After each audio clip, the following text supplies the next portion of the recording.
Bitcoin ದಂಧೆ ಶಾಸಕ Harris ಮನೆ ಮೇಲೆ ದಾಳಿಯನ್ನ ಮಾಡಿದ್ದಾರೆ. ಹಳೆ ಪ್ರಕರಣಗಳೇ ಶಾಸಕ ಹ್ಯಾರಿಸ್ ನೆಲ್ಪಾಡ್ಗೆ ಮುಳುವಾಗುತ್ತಿದ್ದು, ಈ ಹಿಂದೆ ಹ್ಯಾಕಿಂಗ್ ಸಂಬಂಧ ಕೆಲ ಪ್ರಕರಣ ದಾಖಲಾಗಿತ್ತು. ಇದೇ ವಿಚಾರಕ್ಕೆ ಇದೀಗ ಇಡಿ ದಾಳಿಯನ್ನ ನಡೆಸಿ ಪರಿಶೀಲನೆಯನ್ನ ಮಾಡ್ತಾರೆ. ಬಿಟ್ಕಾಯಿನ್ ಹ್ಯಾಕಿಂಗ್ ಸಂಬಂಧ ಹಲವು ಪ್ರಕರಣ ಕೂಡ ದಾಖಲಾಗಿರುವಂಥದ್ದು. ಈ ಸಂಬಂಧ PMLA 2002 ಅಡಿಯಲ್ಲಿ ಕೇಸ್ ದಾಖಲು ಮಾಡಲಾಗಿದೆ.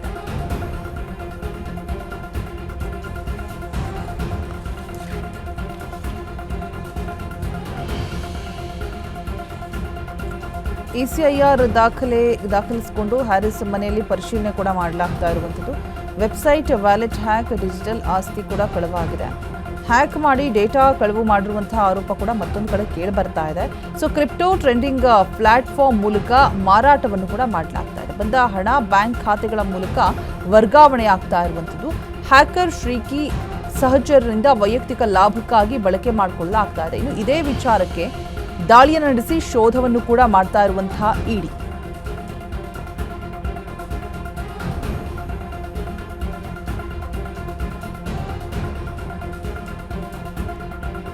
ಶಾಸಕ ಹ್ಯಾರಿಸ್ ಮನೆ ಮೇಲೆ ಇಡಿ ದಾಳಿ ಪ್ರಕರಣದ ವಿಚಾರವಾಗಿ ಬೆಂಗಳೂರು ಇಡಿ ಘಟಕದಿಂದ ದಾಳಿಯನ್ನು ಮಾಡಿರುವಂಥದ್ದು. ಈ ಹಿಂದೆ ಬಿಟ್ಕಾಯಿನ್ ಹ್ಯಾಕಿಂಗ್ ಸಂಬಂಧ ಹಲವು ಪ್ರಕರಣ ಕೂಡ ದಾಖಲಾಗಿರುತ್ತೆ.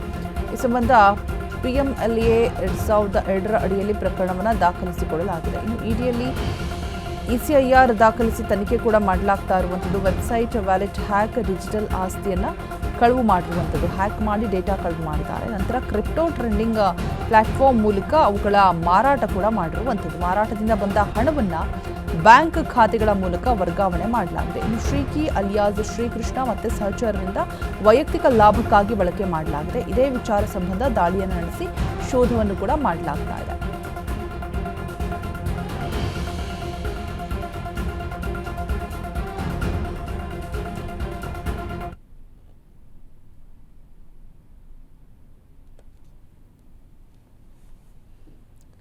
ಬಿಟ್ಕಾಯಿನ್ ದಂಧೆ ವಿಚಾರವಾಗಿ ಈಗ ಶಾಸಕ ಹ್ಯಾರಿಸ್ ಮನೆ ಮೇಲೆ ಮತ್ತೆ ದಾಳಿಯನ್ನು ಮಾಡಿರುವಂಥದ್ದು. ಸೊ ನೋಡ್ತಾ ಇರ್ಬೋದು, ಈ ಹಳೆ ಪ್ರಕರಣಗಳೇ ಶಾಸಕ ಹ್ಯಾರಿಸ್ ಮತ್ತು ನೆಲ್ಪಾಡ್ಗೆ ಮುಳುವಾಗುವಂತಹ ಎಲ್ಲ ಸಾಧ್ಯತೆಗಳು ಕೂಡ ಇರುವಂಥದ್ದು. ಸೊ ಈ ಹಿಂದೆ ಹ್ಯಾಕಿಂಗ್ ಸಂಬಂಧ ಕೆಲ ಪ್ರಕರಣಗಳನ್ನು ದಾಖಲು ಮಾಡಿಕೊಳ್ಳಲಾಗಿತ್ತು. ಇದೇ ಒಂದು ವಿಚಾರಕ್ಕೆ ಇದೀಗ ಇಡಿ ದಾಳಿಯನ್ನು ನಡೆಸಿ ಪರಿಶೀಲನೆ ಕೂಡ ಮಾಡ್ತಾ ಇದೆ. ಬಿಟ್ಕಾಯಿನ್ ಆಗಿರ್ಬೋದು, ಹ್ಯಾಕಿಂಗ್ ಸಂಬಂಧ ಹಲವು ಪ್ರಕರಣಗಳು ಕೂಡ ದಾಖಲಾಗಿರುತ್ತೆ. ಸೊ ಈ ಸಂಬಂಧ PMLA 2002 ಅಡಿಯಲ್ಲಿ ಕೇಸನ್ನು ದಾಖಲು ಮಾಡಿಕೊಳ್ಳಲಾಗಿದೆ ಸದ್ಯಕ್ಕೆ. ಇನ್ನು ECIR ದಾಖಲೆ ಮಾಡಿಬಿಟ್ಟು ಹ್ಯಾರಿಸ್ ಮನೆಯಲ್ಲಿ ಪರಿಶೀಲನೆಯನ್ನು ಕೂಡ ಮಾಡಲಾಗ್ತಾ ಇರುವಂಥದ್ದು.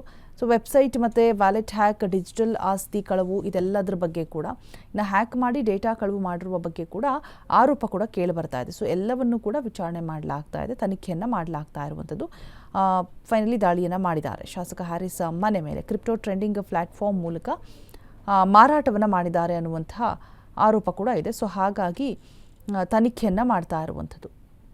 ಸೊ ಇನ್ನು ಬಂದ ಹಣ ಬ್ಯಾಂಕ್ ಖಾತೆಗಳ ಮೂಲಕ ವರ್ಗಾವಣೆ ಆಗಿರೋದು ಕೂಡ ಗೊತ್ತಾಗಿದೆ.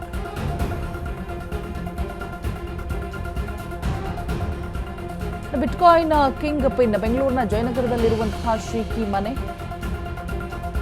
4 ಜನ CRPF ಯೋಧರ ಭದ್ರತೆಯಲ್ಲಿ ದಾಳಿಯನ್ನು ಮಾಡಿದ್ದಾರೆ. ದಾಳಿ ನಡೆಸಿ ಪರಿಶೀಲನೆ ನಡೆಸಿರುವಂತಹ ಇಡಿ ಅಧಿಕಾರಿಗಳು. ಬಿಟ್ಕಾಯಿನ್ ಕಿಂಗ್ ಪಿನ್ ಶ್ರೀಕಿ ಮನೆ ಮೇಲೂ ಕೂಡ ಇಡಿ ರೇಡ್ ಮಾಡಲಾಗಿದೆ. ಬೆಂಗಳೂರಿನ ಜಯನಗರದಲ್ಲಿರುವಂತಹ ಶ್ರೀಕಿ ಮನೆ ಮೇಲೆ ರೇಡ್ ಮಾಡಿದ್ದಾರೆ. 4 ಜನ CRPF ಯೋಧರ ಭದ್ರತೆಯಲ್ಲಿ ದಾಳಿಯನ್ನು ಮಾಡಿದ್ದಾರೆ. ದಾಳಿ ನಡೆಸಿ ಪರಿಶೀಲನೆಯನ್ನು ನಡೆಸಿರುವಂತಹ ಇಡಿ ಅಧಿಕಾರಿಗಳು.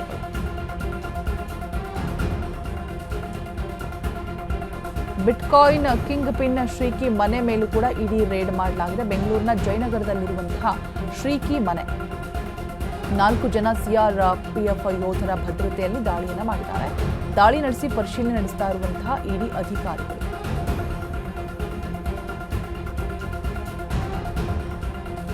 ಬಿಟ್ಕಾಯಿನ್ ಕಿಂಗ್ ಪಿನ್ ಶ್ರೀಕಿ ಮನೆ ಮೇಲೂ ಕೂಡ ಇಡಿ ರೇಡ್ ಮಾಡಿರುವಂಥದ್ದು. ಬೆಂಗಳೂರಿನ ಜಯನಗರದಲ್ಲಿರುವಂತಹ ಶ್ರೀಕಿ ಮನೆ ಮೇಲೆ ರೇಡ್ ಮಾಡಿದ್ದಾರೆ. 4 ಜನ CRPF ಯೋಧರ ಭದ್ರತೆಯಲ್ಲಿ ದಾಳಿಯನ್ನು ಮಾಡಿರುವಂಥದ್ದು.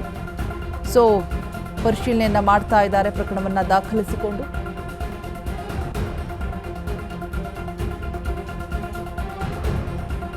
ಬಿಟ್ಕಾಯಿನ್ ಕಿಂಗ್ ಪಿನ್ ಆಗಿದ್ದಂತಹ ಶ್ರೀಕಿ ಮನೆ ಜಯನಗರದಲ್ಲಿದೆ. ಹಲವು ಪ್ರಕರಣ ಕೂಡ ದಾಖಲಾಗಿರುತ್ತೆ ಇವರ ಮೇಲೆ. ಸೊ ಅದು ಕೂಡ ಮುಳುವಾಗುವಂತಹ ಸಾಧ್ಯತೆಗಳು ಇದೆ ಈಗ.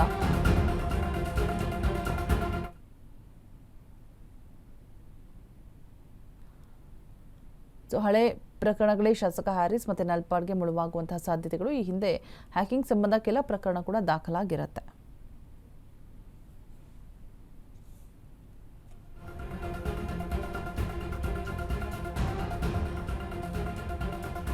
ಸೊ ಇದೇ ವಿಚಾರಕ್ಕೆ ಇದೀಗ ಇಡಿ ದಾಳಿಯನ್ನು ನಡೆಸಿ ಪರಿಶೀಲನೆಯನ್ನು ಮಾಡ್ತಾ ಇರುವಂಥದ್ದು. ಬಿಟ್ಕಾಯಿನ್ ಹ್ಯಾಕಿಂಗ್ ಸಂಬಂಧ ಹಲವು ಪ್ರಕರಣ ದಾಖಲಾಗಿರುತ್ತೆ. ECIR ದಾಖಲಿಸಿ ಹ್ಯಾರಿಸ್ ಮನೆಯಲ್ಲಿ ಸದ್ಯಕ್ಕೆ ಪರಿಶೀಲನೆಯನ್ನು ಮಾಡ್ತಾ ಇದ್ದಾರೆ. ಸೊ ವೆಬ್ಸೈಟ್, ವ್ಯಾಲೆಟ್ ಹ್ಯಾಕ್ ಆಗಿರ್ಬೋದು, ಡಿಜಿಟಲ್ ಆಸ್ತಿ ಕಳವು ಆಗಿರ್ಬೋದು, ಹ್ಯಾಕ್ ಮಾಡಿ ಡೇಟಾ ಕಳವು ಮಾಡಿರುವಂತಹ ಆರೋಪಗಳು ಇದೆಲ್ಲವೂ ಕೂಡ ಕೇಳಿಬರ್ತಾ ಇದೆ. ಸೊ ಹಾಗಾಗಿ ಸಡನ್ಲಿ ದಾಳಿಯನ್ನು ಮಾಡಿದ್ದಾರೆ. ಸೊ ಬಂದ ಹಣ ಬ್ಯಾಂಕ್ ಖಾತೆಗಳ ಮೂಲಕ ವರ್ಗಾವಣೆ ಆಗಿರುವಂತಹ ಮಾಹಿತಿ ಕೂಡ ಇದೆ. ಇನ್ನು ಹ್ಯಾಕರ್ ಶ್ರೀಕಿ ಸರ್ಚರಿಂದ ಕೂಡ ವೈಯಕ್ತಿಕ ಲಾಭಕ್ಕಾಗಿ ಬಳಕೆ ಮಾಡಿಕೊಳ್ತಾ ಇದ್ದ ಅನ್ನುವಂತಹ ವಿಚಾರ ಕೂಡ ಬೆಳಕಿಗೆ ಬಂದಿದೆ. ಸೊ ಇದೇ ವಿಚಾರಕ್ಕೆ ದಾಳಿಯನ್ನು ನಡೆಸಿ ಸದ್ಯಕ್ಕೆ ಶೋಧವನ್ನು ಮಾಡ್ತಾ ಇದೆ ಇಡಿ ಟೀಮ್. ಯೋಧರ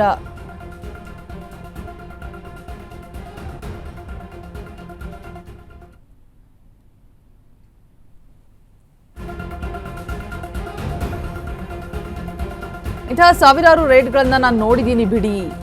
ಹ್ಯಾರಿಸ್ ಮನೆ ಮೇಲೆ ಇಡಿ ದಾಳಿ ವಿಚಾರಕ್ಕೆ ಸಚಿವ ಪ್ರಿಯಾಂಕ್ ಕೌಂಟರ್ನ ಕೊಡ್ತಾ ಇದ್ದಾರೆ. IT, ED, CBI ಇವರೆಲ್ಲರೂ ಕೂಡ ಕೇಂದ್ರ ಸರ್ಕಾರದ ಕೈಗೊಂಬೆಗಳು.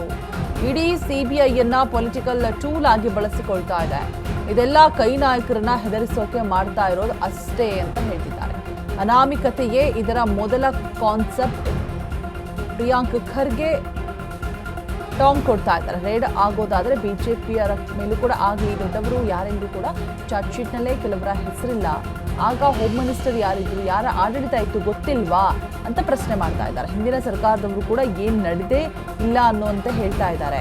ಅದಾದ್ಮೇಲೆ ಏನಾಯ್ತು ಎಲ್ರಿಗೂ ಗೊತ್ತಿದೆ, ನಾನೇನು ಕೂಡ ಹೇಳಲ್ಲ ಅಂತ ಹೇಳ್ಬಿಟ್ಟು ಪ್ರಿಯಾಂಕ್ ಖರ್ಗೆ ಸಿಡಿಮಿಡಿಗೊಂಡಿದ್ದಾರೆ ಬಿಜೆಪಿ ನಾಯಕರ ವಿರುದ್ಧ. ಕೇಂದ್ರ ಸರ್ಕಾರದ ವಿರುದ್ಧ ಸಚಿವ ಪ್ರಿಯಾಂಕ್ ಖರ್ಗೆ ಆಕ್ರೋಶವನ್ನು ಹೊರಹಾಕ್ತಾ ಇರುವಂಥದ್ದು. ಇಂತಹ ಸಾವಿರಾರು ರೇಡ್ಗಳನ್ನು ನಾನು ನೋಡಿದ್ದೀನಿ ಬಿಡಿ ಅಂತ ಹೇಳ್ತಿದ್ದಾರೆ. ಹ್ಯಾರಿಸ್ ಮನೆ ಮೇಲೆ ಇಡಿ ದಾಳಿ ವಿಚಾರಕ್ಕೆ ಸಚಿವ ಪ್ರಿಯಾಂಕ್ ಕೌಂಟರ್ನ ಕೊಡ್ತಾ ಇದ್ದಾರೆ. IT, ED, CBI ಇವರೆಲ್ಲರೂ ಕೂಡ ಕೇಂದ್ರ ಸರ್ಕಾರದ ಕೈಗೊಂಬೆಗಳು ಅಂತ ಹೇಳ್ತಿದ್ದಾರೆ. ED, CBIಯನ್ನ ಪೊಲಿಟಿಕಲ್ ಟೂಲ್ ಆಗಿ ಬಳಸ್ಕೊಳ್ತಾ ಇದೆ ಅಂತ ಕೂಡ ಹೇಳ್ತಾ ಇದ್ದಾರೆ. ಸೊ ಇದೆಲ್ಲ ಕೈ ನಾಯಕರನ್ನ ಹೆದರಿಸೋಕೆ ಮಾಡ್ತಾ ಇರುವಂಥದ್ದು ಅಷ್ಟೇ. ಅನಾಮಿಕತೆಯೇ ಇದರ ಮೂಲ ಕಾನ್ಸೆಪ್ಟ್ ಅಂತ ಹೇಳ್ಬಿಟ್ಟು ಪ್ರಿಯಾಂಕ್ ಖರ್ಗೆ ಟಾಂಗ್ ಕೊಡ್ತಾ ಇದ್ದಾರೆ. ಇನ್ನು ರೇಡ್ ಆಗೋದಾದ್ರೆ ಬಿಜೆಪಿಯ ದೊಡ್ಡವರ ಮೇಲೂ ಕೂಡ ಆಗಬೇಕಿತ್ತಲ್ವಾ, ಯಾಕಾಗಿಲ್ಲ? ದೊಡ್ಡವರು ಯಾರಂತ ಹೇಳ್ಬಿಟ್ಟು ಚಾರ್ಜ್ ಶೀಟ್ನಲ್ಲೇ ಕೆಲವರ ಹೆಸರಿದೆಯಲ್ಲ, ಅವ್ರ ಮೇಲೆ ರೇಡ್ ಆಗಬೇಕಿತ್ತು. ಆಗ ಹೋಮ್ ಮಿನಿಸ್ಟರ್ ಯಾರಿದ್ರು, ಯಾರ ಆಡಳಿತ ಇತ್ತು ಗೊತ್ತಿಲ್ವಾ ಅಂತ ಪ್ರಶ್ನೆ ಮಾಡ್ತಾ ಇದ್ದಾರೆ. ಹಿಂದಿನ ಸರ್ಕಾರದವರು ಏನೂ ನಡೆಯದೇ ಇಲ್ಲ ಅನ್ನುವಂತೆ ಹೇಳ್ತಿದ್ದಾರೆ. ಅದಾದ್ಮೇಲೆ ಏನಾಯ್ತು ಅನ್ನೋದು ಎಲ್ರಿಗೂ ಗೊತ್ತು, ನಾನು ಏನು ಕೂಡ ಹೇಳಲ್ಲ ಅಂತ ಹೇಳ್ತಿದ್ದಾರೆ. ತಮಗೆ ಗೊತ್ತಿರೋ ಹಾಗೆ ಹಿಂದೆನೂ ಕೂಡ ನಲ್ಪಾಡ್ ಅವರು ಶ್ರೀಕೆ ಅವ್ರ ಜೊತೆ ಪರಿಚಯ ಇದ್ದಾರೆ ಅಂತ ಅವರೇ ಬಹಿರಂಗವಾಗಿ ಹೇಳ್ಕೊಂಡಿದ್ದಾರೆ. ಏನೇ ಇದ್ರೂ ಕೂಡ ಟ್ರಾನ್ಸ್ಪರೆಂಟ್ ಆಗಿ ಅವ್ರದ್ದು ಇವ್ರದ್ದು ಫ್ರೆಂಡ್ಶಿಪ್ ಇತ್ತು ಅಂತಲೂ ಕೂಡ ಹೇಳಿದರು. ಅದ್ಯಾವುದೋ ಒಂದು ಗಲಾಟೆ ಸಂದರ್ಭದಲ್ಲೂ ಕೂಡ ಅದರಲ್ಲಿ ಅವ್ರು ಭಾಗಿಯಾಗಿರಲಿಲ್ಲ, ಅದನ್ನು ಕೂಡ ಹೆಸರು ಸೇರಿಸಿದ್ದಾರೆ ಅಂತ ಹೇಳಿದ್ರು. ಬಟ್ ಇದು IT, ED ಎಲ್ಲ ರೈಡ್ ಆಗ್ತಾ ಇರೋದು ಆ ವಿಚಾರಕ್ಕೂ ಬೇರೆ ವಿಚಾರಕ್ಕೂ ಗೊತ್ತಿಲ್ಲ. ನೋಡೋಣ ಏನಿದೆ ಅಂತ. ಅವ್ರು ಸ್ಪಷ್ಟ ಅವ್ರ ED ಅವ್ರು ಹೇಳ್ಬೇಕಲ್ಲ, ಇದೇ ಕಾರಣಕ್ಕೆ ಆಗ್ತಾ ಇದೆ, ಅದೇ ಕಾರಣಕ್ಕೆ ಆಗ್ತಾ ಇದೆ ಅಂತ. ಅದೇನಿದೆ ಬರಲಿ ಹೊರಗಡೆ. ಆದರೆ ಬಿಟ್ಕಾಯಿನ್ ಸಂಬಂಧಿಸಿದಂತೆ ಟಾರ್ಗೆಟೆಡ್ ಆಗಿ ಇವ್ರು ಮಾಡ್ತಾ ಇದ್ರೆ ಇವತ್ತು ಬಹಳ ಬೇರೆ ದೊಡ್ಡವ್ರ ಮನೆಗೂ ಆಗ್ಬೇಕಾಗಿತ್ತು. ಬಿಟ್ಕಾಯಿನ್ ವಿಚಾರದಲ್ಲಿ ಇದೆ ಅಲ್ಲ, ಚಾರ್ಜ್ ಶೀಟ್ನಲ್ಲೇ ಇದೆ ಅಲ್ಲ ಹೆಸರುಗಳು ಕೆಲವು. ಅವಾಗ ಯಾರ್ಯಾರು ಹೋಮ್ ಮಿನಿಸ್ಟರ್ ಇದ್ರು, ಯಾರ್ಯಾರು ಆಡಳಿತದಲ್ಲಿದ್ರು, ಏನೇನಾಯ್ತು ಎಲ್ಲ ಗೊತ್ತಿದೆ ಅಲ್ವಾ. ಏನು ನಡೆದೇ ಇಲ್ಲ ಅಂತ ತಾನೇ ಹೇಳಿದ್ರು ಹಿಂದಿನ ಸರ್ಕಾರದವರು. ನಾವು ಬಿಟ್ಕಾಯಿನ್ ವಿಚಾರ ಪ್ರಸ್ತಾಪ ಮಾಡಿದಾಗ ಹಿಂದಿನ ಸರ್ಕಾರದವ್ರು ಏನು ಹೇಳಿದ್ರು, ಏನು ಆಗೇ ಇಲ್ಲಪ್ಪ ಅಂತ ಹೇಳಿದ್ರು. ಅದಾದ್ಮೇಲೆ ಏನಾಯ್ತು ಎಲ್ಲರಿಗೂ ಗೊತ್ತಿದೆ. ನೋಡೋಣ ಅದೇ ಯಾವ ವಿಚಾರಕ್ಕಾಗಿದೆ, ಹೇಗಾಗಿದೆ ಅಂದ್ಬಿಟ್ಟು. ಆಮೇಲೆ ನಿಮ್ಮ ನಲ್ಪಾಡು ಮತ್ತೆ ಇದಕ್ಕೆ ಸಂಬಂಧ ಇಲ್ಲ ಅಂತ ಅವರೇ ಹೇಳಿದ್ರು. ಏನಿವೆ ಲೆಟ್ ಇಡಿ ಚಾರ್ಜ್ ಶೀಟ್ ಹಾಕಿ ನೋಡೋಣ ನೋಡಿ. IT, ED, CBI ಇವರೆಲ್ಲರೂ ಕೇಂದ್ರ ಸರ್ಕಾರದ ಕೈಗೊಂಬೆ. ಇನ್ ಫಸ್ಟ್ ಮೊದಲನೇ ಬಾರಿ ನಾ ಆಗ್ತಾ ಇರೋದು ಹೇಳಿ. ಅವ್ರದ್ದು ಕನ್ವಿಕ್ಷನ್ ರೇಟ್ ಎಷ್ಟಿದೆ ಸರ್? 2%ಗಿಂತ ಕಮ್ಮಿ ಇದೆ. ಸಾವಿರಾರು ರೇಡ್ ಆಗಿದೆ. ಕನ್ವಿಕ್ಷನ್ ರೇಟ್ ಎಷ್ಟಿದೆ ಅವ್ರು ನೋಡಿ. ತಮಗೆ ಗೊತ್ತಿರೋ ಹಾಗೆ ಹಿಂದೆನೂ ಕೂಡ ಮಲ್ಪಾಡ್ ಅವರು ಶ್ರೀಕೆ ಅವ್ರ ಜೊತೆ ಪರಿಚಯ ಇದ್ದಾರೆ ಅಂತ ಅವರೇ ಬಹಿರಂಗವಾಗಿ ಹೇಳ್ಕೊಂಡಿದ್ದಾರೆ. ಏನೇ ಇದ್ರೂ ಕೂಡ ಟ್ರಾನ್ಸ್ಪರೆಂಟ್ ಆಗಿ ಅವ್ರದ್ದು ಇವ್ರದ್ದು ಫ್ರೆಂಡ್ಶಿಪ್ ಇತ್ತು ಅಂತಲೂ ಕೂಡ ಹೇಳಿದರು. ಅದ್ಯಾವುದೋ ಒಂದು ಗಲಾಟೆ ಸಂದರ್ಭದಲ್ಲೂ ಕೂಡ ಅದರಲ್ಲಿ ಅವ್ರು ಭಾಗಿಯಾಗಿರಲಿಲ್ಲ, ಅದನ್ನು ಕೂಡ ಸೇರಿಸಿದ್ದಾರೆ ಅಂತ ಹೇಳಿದ್ರು. ಬಟ್ ಇದು IT ED ಎಲ್ಲ ರೈಡ್ ಆಗ್ತಾ ಇರೋದು ಆ ವಿಚಾರಕ್ಕೂ ಬೇರೆ ವಿಚಾರಕ್ಕೂ ಗೊತ್ತಿಲ್ಲ. ನೋಡೋಣ ಏನಿದೆ ಅಂತ.